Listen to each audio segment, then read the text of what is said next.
Sag Becher. Good evening. This is the Sale Christadelphians. It's not our usual Bible class. Instead, we're taking a look at the Bible exhibition, which is on show in the Christadelphia meeting room in Sale this week. It's the last showing of the year, but if you're watching this and you feel like seeing it in one of the years after 2018, then you can come round and see it. It's on show in all sorts of towns up and down Britain during the year. Right. So that's just for the camera. Right. Yeah, start on this. All right, so, let's start. So we're starting off with an Old Testament scroll. این که اینجا می‌بینید یه سند تاریخی از عهد قدیم هستش که به صورت تومار نوشته شده. تومار عهد قدیم. So when the Old Testament was written, it would be written on scrolls. اون زمان که عهد قدیم نوشته میشد روی تومار نوشته میشد. This one is made of leather. این از چرم جنسش. More usually they use parchment, which is like leather. Where's the props guy gone? Yeah. معمولاً اون زمان از یه جنسی شبیه اینی که میخواد نشونتون بده که مشابه چرم استفاده میکردن. If you want to take a look at this is typical of a leather scroll. What of them will be written on that? I'm going to pass it round. چرم عادیه اینی که میبینید اینجا. اگه بخواید نگاه کنید میتونید بگیرید بدین نگاه کنید بچه‌ها. And you can tell the difference. This is parchment. It's a much finer writing substance. It's made out of the skins of animals. It's scraped and treated to make it very very easy to write on. خب اینم که میبینید دوباره از پوست بعد اون اختراع شده و دوباره از پوست حیوانات ساخته میشده ولی خب کیفیت خیلی بیشتری داشته. خیلی عادی بوده که از اینها استفاده میکردن. یعنی خیلی معمول بوده استفاده اینا. Now the shapes of the letters have changed somewhat since the Old Testament was first written down, so it wouldn't look quite like this, but nevertheless you have scrolls which would contain the books of the Old Testament. از زمانی که عهد قدیم برای اولین بار نوشته شد تا این زمانی که این نوشته رو اینجا داریم، زمان نوشته شدن این حروف و نوشته ها یکم تغییر کردن ولی خب به طور کلی مشابه اینی بودن که می‌بینیم اون عهد عتیقی که برای اولین بار نوشته شد. So from the 2nd or 3rd century after the birth of Jesus, they became very very careful about the way that they copied the Old Testament. از بعد قرن 1 و 2 بعد از میلاد عیسی مسیح اونا یه سازوکار ثابتی پیدا کردن برای نوشتن عهد قدیم و با دقت بیشتر این کار رو انجام میدادن برای نوشتن کل کتاب مقدس.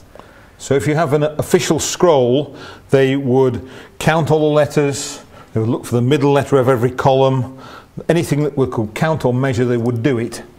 برای مثال یکی از سازوکاراشون این بود که وقتی یه کتابی رو می نوشتن اینطوری به صورت تومار می اومدن تعداد کلماتش رو میشمردن. این یکی از کارهایی بود که انجام میکردن. یا مثلا یک کلمه‌ای رو نشانه گذاری میکردن که اون یک کلمه باید توی جای خاصی قرار میگرفت. این سازوکارها رو بعد قرن 1 و 2 استفاده کردن. So if they found anything wrong, well first they would check, but if it was still wrong, they would destroy the sheet of leather or parchment that it was written on. این بهشون اجازه میداد که بتونن تک تک کتاب‌های مقدسی که نوشته میشد رو چک کنن. اگر اشتباهی توش وجود داشته باشه که با این سازوکارها راحت میشه پیداش کرد، اون تومار رو کلاً از بین ببرن چون اشتباه بوده. And then they would write it again. و دوباره بنویسنش.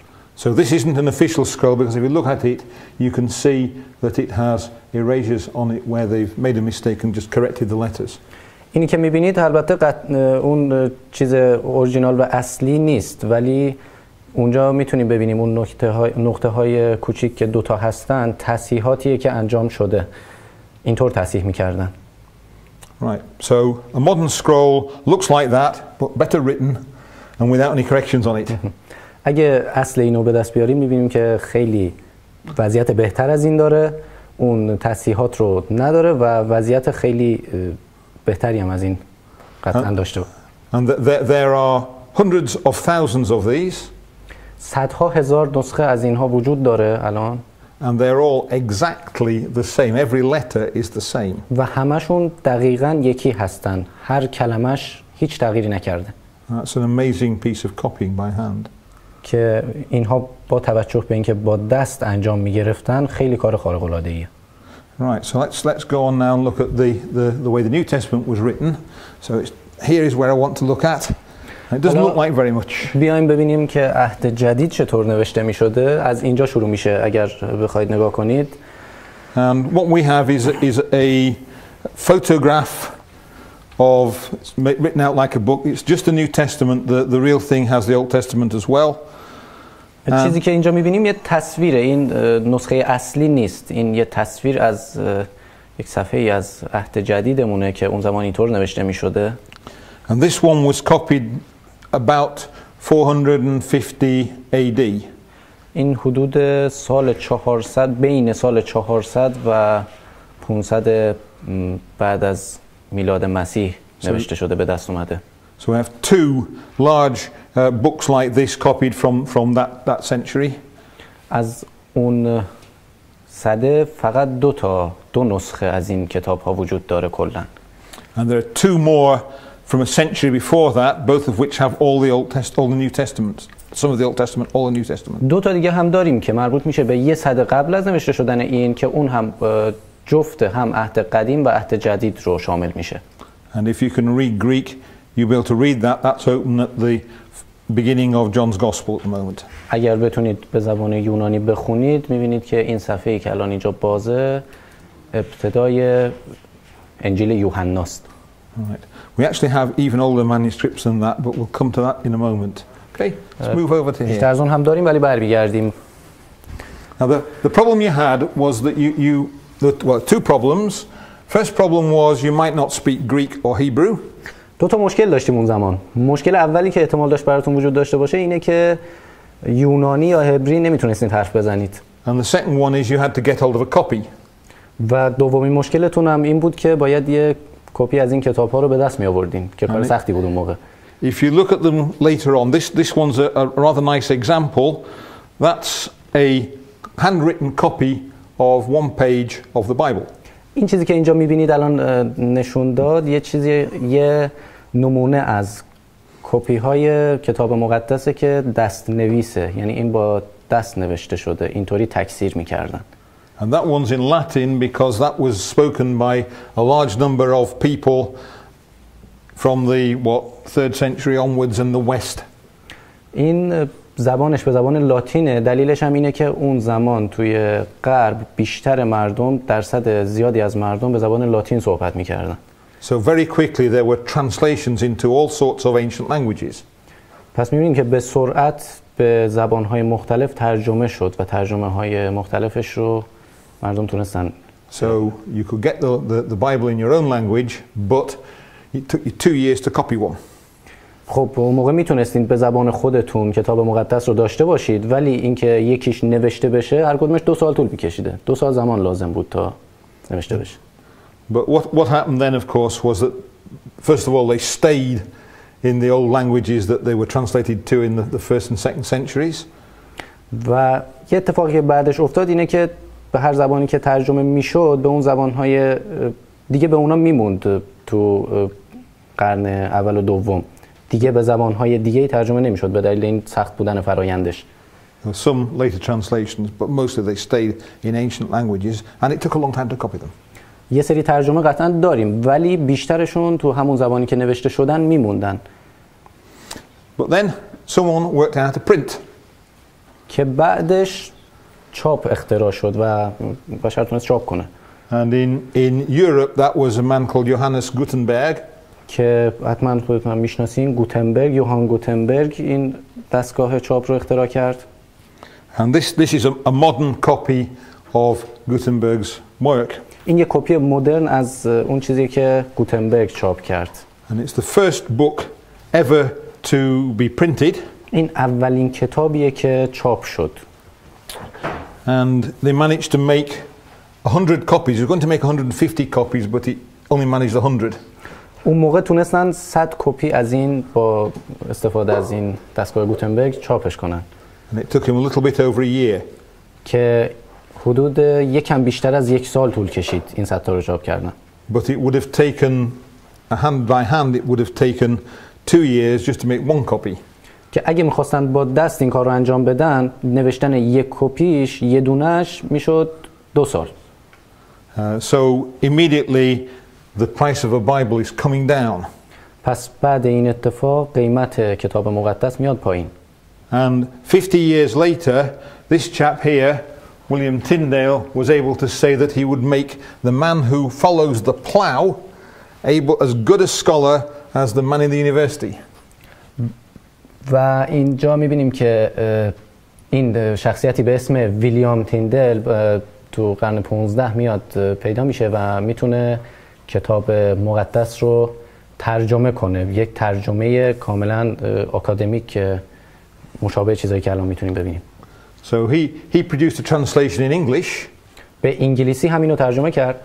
But translations were being made into the languages of the day all over Europe and possibly in the Middle East as well. ولی خب در همه جای اروپا به زبانهای مختلفی که توی اروپا وجود داشت ترجمه‌هایی انجام شد. Not only that, they were printing them so people could afford to buy one. نه تنها ترجمه کردن بلکه به چاپ کردنش هم شروع کردن و قیمتش هم در حدی بود که مردم عادی میتونستن از پس از ایناش بر بیان. So even a poor man who worked in the fields could afford a Bible. پس حتی یه فرد فقیر هم که کشاورز بود میتونست، استطاعتش رو داشت که بتونه یه کتاب مقدس بخره. And of course nowadays we can all get hold of Bibles quite cheaply and quite easily. و خب البته امروز خیلی ساده‌تر و خیلی ارزان‌تره که بتونیم. You can even get one on your mobile phone. میتونین روی موبایلتون هم داشته باشین رایگان. Anyway, let's move on again. در هر صورت پیش بریم. Right, so the next question is how do we know that the text of the Bible hasn't changed very much since it was first produced? سوال بعدی اینه که از کجا بدونیم متن کتاب مقدس از اون زمان اولی که نوشته شد بدون تغییر باقی مونده؟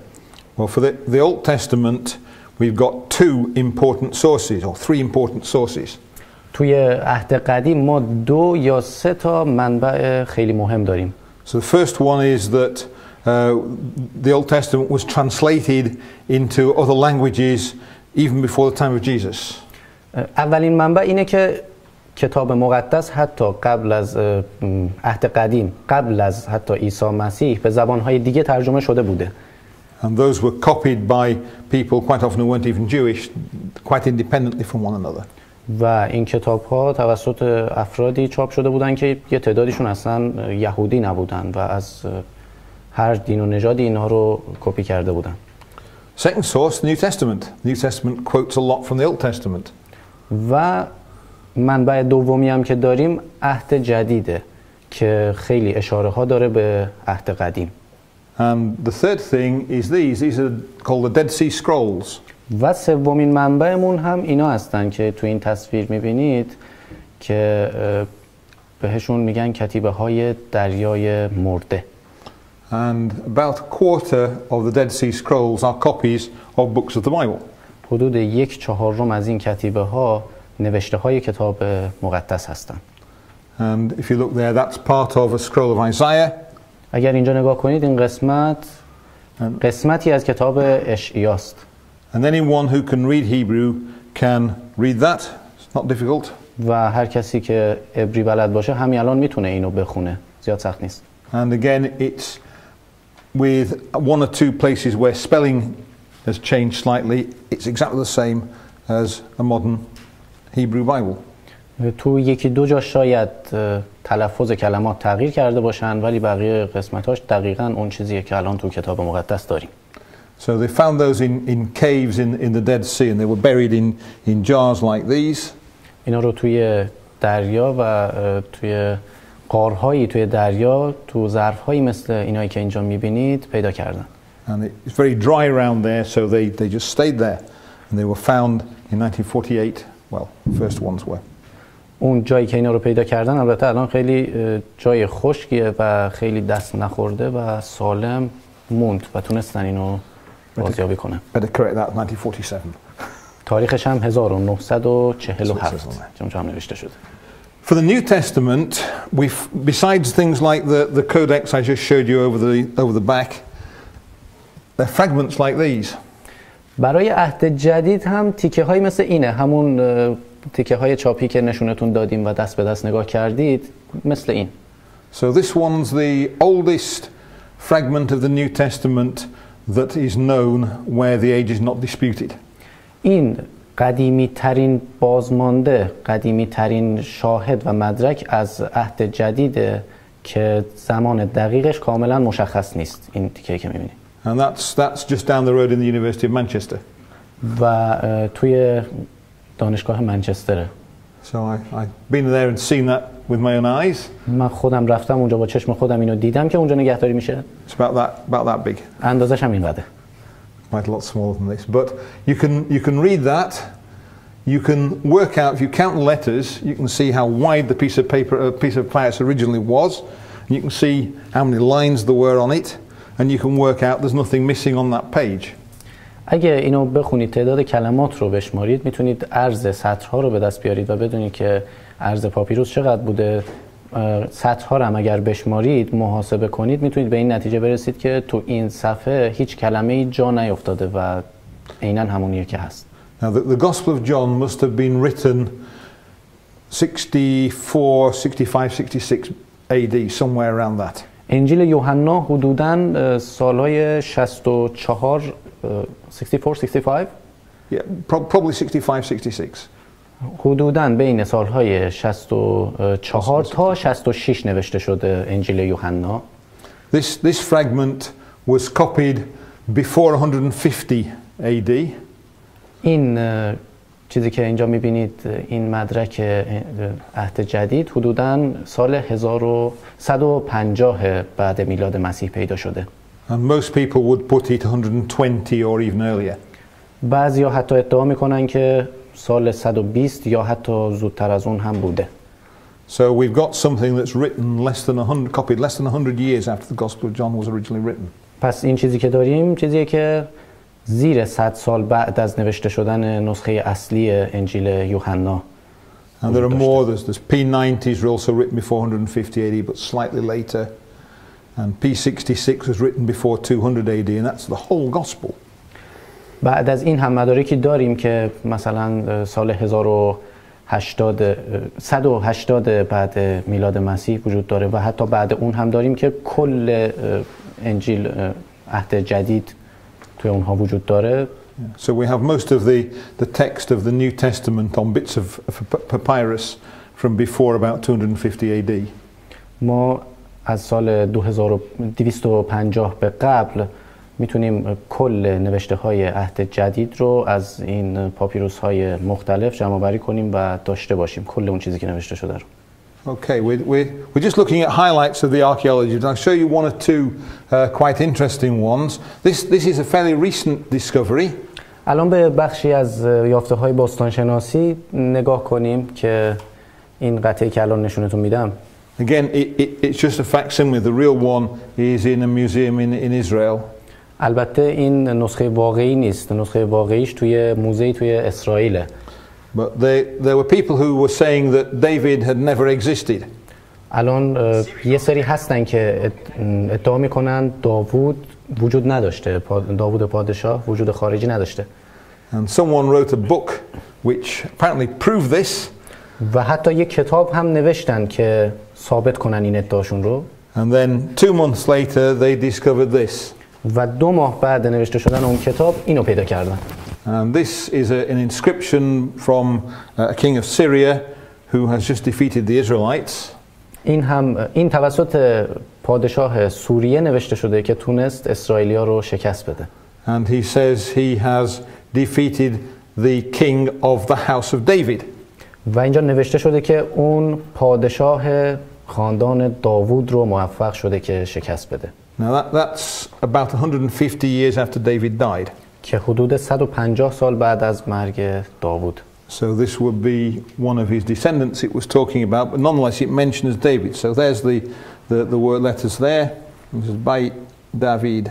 که این میتونه یکی از فرزندان نسل اون پادشاه بوده باشه که در مورد فتوحات پدرش نوشته. Now you might notice that the shape of the letters is a bit different from the ones on the scroll. اگر توجه کنید شکل کلمات و حروف اینجا نسبت به اون چیزی که اون طرف دیدیم متفاوته. Now, there was a complete change of shape when the Israelites went into Babylon. وقتی اسرائیلیا وارد بابل شدن، به بابل رفتن، توی حروفشون یه تغییر کلی به وجود آوردن. But the letters that they went to, there's a one-for-one correspondence between the two. There's nothing changed in the actual writing. ولی تغییری که ایجاد کردن زیاد با اون نسخه اولیه تفاوت نداره و قشنگ میشه متوجه شد که کدوم حرف تبدیل شده به چه چیزی. The only thing you notice is that the spelling of some of the words changed. یه چیزی که قطعا متوجه میشید اینه که تلفظ بعضی کلمه ها عوض شده. So if you have a book written after they went into Babylon, some words will be spelt differently. پس اگه یک کتابی بخونین که مربوط میشه به زمانی که بعد از به بابل رفتنشون بوده، تلفظا فرق کنه و بعضی کلمات فرق داشته باشه. But in books like Isaiah or Kings that were written before the exile, they still have the spelling from before they went into Babylon. ولی توی کتابی مثل اشعیا یا پادشاهان دقیقاً عین همینه، چون قبل از دوره‌ای که رفتن به بابل. So it just helps you to confirm that these are really ancient books. اینا شواهدی هستن که ثابت میکنن کتاب مقدس واقعاً یه کتاب قدیمی و باستانیه. This is a copy of should we call it an inscription, I suppose, on a pillar. The pillars in the British Museum. That's just a copy of part of it.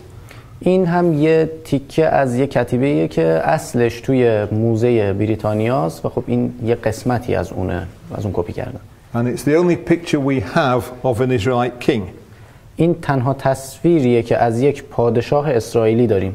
So the Israelites didn't make statues because they didn't want to make graven images. اسرائیلی ها مجسمه درست نمی کردن چون این رسم رو نداشتن که مرده ها رو تصویرشون به تصویر بکشن یا توی قبر مثل. So this is made by the Assyrians though, and they didn't worry about that. این هم توسط سوریه‌ای ها ساخته شده، پس کار خودشون نبوده چون خودشون این کار رو انجام نمیدادن مثل دیگر پادشاهی ها. So this is the king of Assyria there. این یه پادشاه سوریه اونجا. And this is Jehu, king of Israel, bowing down in front of him. و این هم یه پادشاه اسرائیلیه که داره در برابرش زانو زده. And there's his name written above. و اسمش هم اون بالا نوشته شده. And if you could go around the side like you can in the British Museum, you'll find there's camels and things loaded with all sorts of presents that he's bringing to the king of Assyria. و اگر اون قسمت دیگه‌اش رو که اینجا وجود نداره و تو موزه بریتانیا هست نگاه کنید، می‌بینید که شترها و غنایم و هدایایی هستن که این آورده برای You might want to look at that again later. Look at his hat. That's quite interesting. بعدا میتونید نگاه کنیم، کلاهش خیلی جالبه. Right, let's move on again. Oh, let's look at this one here. خب حالا ادامه بدیم و اینو ببینیم. In the Assyrian king, a different one later on, invaded Judah. بعداً یه پادشاه دیگه سوری که به یهودیه حمله کرد. But he didn't manage to capture Jerusalem. و نتونست اورشلیم رو فتح کنه. And in fact, there was a miracle. His armies were caught, they were struck down. It says they died quickly. و لشکرش شکست خورد و به نوعی از بین رفت. Anyway, this is the Assyrian account of the same campaign. سوری ها اومدن این داستان رو نوشتن و این کل داستان اون اتفاقاتیه که تو اون جنگ افتاده. And he says that he captured many of the cities of Israel. اینجا نوشته شده که تونست خیلی از شهرهای اسرائیل رو تصرف کنه. But he never says anything about capturing the king. ولی چیزی در مورد گرفتن پادشاه به میون نیامد. And he never captured Jerusalem. و هیچ وقت نتونست اورشلیم رو فتح کنه. And in fact, there, if you go to the right place, there are huge graves full of Assyrian soldiers' bodies that haven't been killed in battle. اگه برین اونجا نگاه کنید میتونید قبرهای خیلی زیادی رو از سربازهای کشته شده سوری پیدا کنید که مربوط به این جنگ بودن. So we don't know what they died of, but some plague struck them down all at once in great numbers, and they were then buried, and the Assyrians had to go home. They couldn't fight. این سربازها توی جنگ کشته نشدن، توی درگیری مستقیم کشته نشدن. دلیل کشته شدنشون هم مشخص نیست، ولی حدس زده میشه که شاید یه طاعون کلی بوده که همه اینها مردند و اینها مجبور به عقب نشینی شدند.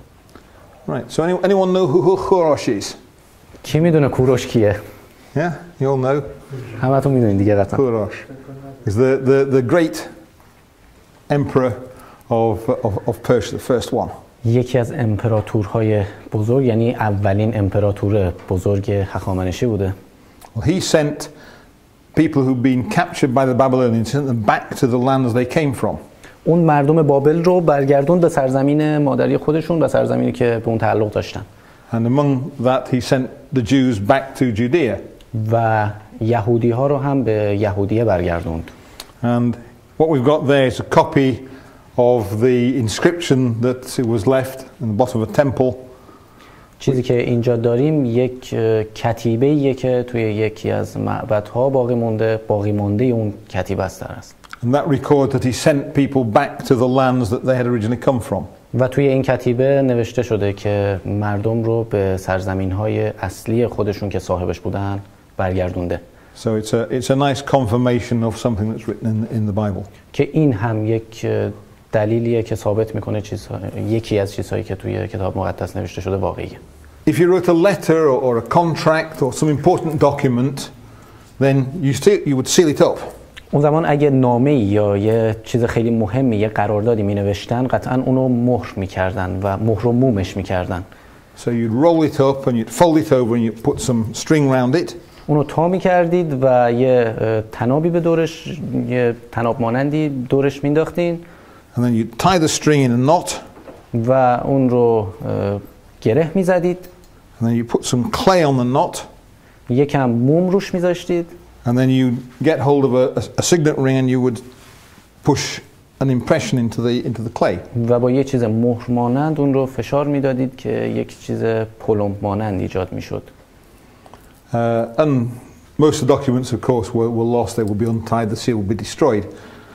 بسیاری از البته مدارکی هم که وجود داشتن اگر از بین میرفتن یا اینکه باز میشدن، این مومشون از بین میرفت. But sometimes there was a fire. ولی بعضی وقتها آتش سوزی اتفاق می افتاد. And in fact, when the Babylonians attacked Jerusalem, they burned a lot of it down anyway. وقتی بابلی ها به اورشلیم حمله کردن، به عنوان مثال کل شهر رو سوزوندن. So the letter would be burned, but the clay would be baked into pottery. و اینجا اتفاقی که میفته اینه که نامه میسوزه و از بین میره، ولی این مومش که بعضی وقتا هم از جنس خاک رس بود میمونه، باقی میمونه و تبدیل میشه به یه فسیل به نوعی. So that there are ruins where there are lots of little things just that size, bits of pottery. چیزی که میبینید این الان یک مهر و مومه، یه پلمبیه که زده بودن و باقی مونده. And what's happened is that they've got the names of people on and you can see who they are. و روی اینها اسم افراد نوشته می شده که ببینیم توسط چه کسی نوشته شده و صاحب این نامه یا قرارداد کیه. Now most of them people we've never heard of. بیشترشون افرادی هستن که اصلا چیزی ازشون نشنیدیم. But just a few of them are people who appear in the Bible. ولی یه تعدادیشون هم هستن که افراد و شخصیت‌های موجود توی کتاب مقدس هستن. So this one, for example, is King Ahaz. این مثلا پادشاه احازه. And that one's got a fingerprint on it as well. که یه اثر انگشتی هم روش مونده. So when they sealed it, he got his thumb and he went and stuck his thumb in the clay as well as his seal. اون وقتی داشت اینو مهر و موم می‌کرد، انگشتش رو هم روی این قسمت روسی گذاشته و اینجا میتونید مشاهده کنید. آره، اثر انگشتش هم باقیه. But of course, being a king, it's quite possible to have a secretary, so it might only be secretary's thumbprint. شاید البته یکی از مزایای پادشاه بودن اینه که وزیر هم داری و احتمال داره اثر انگشت وزیر هم بوده باشه. This one here is interesting. This is the prime minister at the time of King Hezekiah. این هم که می‌بینید خیلی جالبه، نخست وزیر پادشاهه. And in the Bible, in Isaiah 22, they tell him off because he's using the money that he should have been using to defend Jerusalem, to build up the defenses, to build himself a tomb. که تو اشعیا 22 هم میتونیم بخونیم، اینو داریم که از پولی که قرار بود برای دفاع کردن از شهر استفاده کنه برای ساختن یه قبر باشکوه برای خودش استفاده میکرد. Anyway, not only have we got his seal on one of these little bits of clay, اینجا توی تیکه شنی تیکه روسی مهر اون رو هم داریم. there's the lintel of his tomb. Again, it's only a copy. و این هم قسمتی از قبریه که برای خودش داشته می ساخته. البته این کپی اصلش نیست. If you go to the British Museum, you can see the original there. اگه برید به موزه بریتانیا میتونید اصلش رو اونجا پیدا کنید. Unfortunately, someone's carved a hole in it so they can put a beam in. متاسفانه یکی اینجاش رو سوراخ کرده و کنده که بتونن یه ستونی رو داخلش قرار بدن. And that destroys part of the name, so it's not absolutely certain it's the same man, but it looks like it. و این کار باعث شده که یه قسمتی از اسمش که روش نوشته شده از بین بره، ولی خب قسمت دیگهش مونده و میشه نتیجه گرفت که مال همین شخصه. But we've got all his name up there. ولی خب کل اسمش رو این بالا هم داریم، پس نیازی نیست. So we've got all sorts of evidence that shows that the Bible is an accurate record of what it describes. پس اینجا می‌بینیم که انواع و اقسام سندها و مدارک رو داریم از اینکه چیزی که کتاب مقدس توضیح میده و توشون هست واقعی هستن. Right, so another out of the way one. Even better challenge for Martin. To show them the pictures of it later. What I want to show you is these. چیزی که میخوام بهتون نشون بدم اینا هستن، این تیکه های. If you look near the one we were looking at before, even further round, there's all sorts of New Testament finds there. I'm not looking at those, but this is a particularly interesting set. این چیزایی که اینجا میبینید خیلی موضوع جذابی دارن، چیز خیلی جالبیه در مورد عهد جدید. So if you think what happened to Jesus, they took him and they nailed him to a cross. خب میدونیم که به عیسی مسیح چه اتفاقی افتاد. گرفتن و با میخ اونو به صلیب آویختن. And they stuck nails probably through about there on his wrist. و از اینجایی که میبینید دارم نشون میدم احتمالاً از اینجا با میخ به صلیب وصلش کردن. Fastened him to the cross. No one knows what shape the cross was, but they fastened it to it. با استفاده از این میخا وصلش میکردن به صلیب. کسی نمیدونه شکل صلیب چجوری بود، ولی خب با اینا وصلش میکردن به صلیب. And we know that something like that would kill you quite quickly. و خب میدونیم که چنین کاری رو انجام دادن خیلی مهلکه و میتونه سریع شما رو از پا در بیاره. Anyway, they found the bones of, I think it's 3 people now, where there were nails still stuck in the bones at the end of it. استخوان‌های 3 نفر پیدا شده، بقایای استخوان‌هاشون پیدا شده که این میخا هنوز توی بدنشون بوده و چسبیده بوده به استخوانشون که نشون میده به صلیب کشیده شده بودن. Usually they took them out and used them again, but if the nail was badly bent, then it might stay in the bones. معمولا این میخا رو بیرون میکشیدن و دوباره استفاده میکردن، یعنی نمیذاشتن همونجا تو بدن طرف بمونه، ولی خب اگه یه میخی یه جا خراب میشد یا خم میشد دیگه میذاشتن همونجا بمونه و دفنش میکردن. Well, obviously we haven't got the original nails, but we've got the next best thing. ما میخای اصلیه که مال دوران عیسی مسیح باشه رو نداریم، ولی یه چیزی خیلی خیلی نزدیک به اون و مشابه اون رو پیدا کردیم. So we know what size of nails they used because we found crucifixion victims with the nails still in. ما این اطلاعات رو داریم که از میخای چه اندازه‌ای استفاده می‌کردن، چرا چون بقایای افرادی پیدا شده که به صلیب کشیده شدن. And here on this stand there are some nails. They're Roman nails. They're the same period, and they're the same size. و اینجا میخای رومی هستن که مربوط میشن به اون دوره تاریخی و سایزشون هم مشابه همونهایی که استفاده شده بود. So if you want to know what it was like when they put Jesus on the cross, come and look at those. because those nails are the same size and they're made the same way by probably the same people that made the nails that Jesus had in his hands. اگر کنجکاو باشید در مورد جزئیات به صلیب کشیده شدن عیسی مسیح میتونید این میخ‌ها رو ببینید که دقیقاً به همین اندازه بودند و میخ‌های دقیقاً مشابه همین ها بودند که استفاده شدن برای به صلیب کشیدن عیسی مسیح. Right, let's move on again. Have a look at that afterwards. So when they crucified Jesus, what did they put on his head? خب وقتی عیسی مسیح رو به صلیب کشیدن چی گذاشتن رو سرش؟ یه دونه خار که تاج بود. The crown. That's right, a crown of thorns. این همون تاجیه که از خار ساخته بودن. Now, again, that's not the original crown. البته خودش نیست. No one knows what happened to that, but we know what it was made of. کسی نمیدونه اون خود تاج اصلیه چی شده، ولی خب میدونیم از چی ساخته شده بوده. And someone's gone and collected the same plant and made a crown of thorns, so that's what it would have been like. یه نفر رفته همون گیاه رو پیدا کرده و از اون یه تاجی مشابه همون چیزی که توی کتاب داریم ساخته که میشه همین. So it would have hurt, take it and you on his head, that's going to hurt.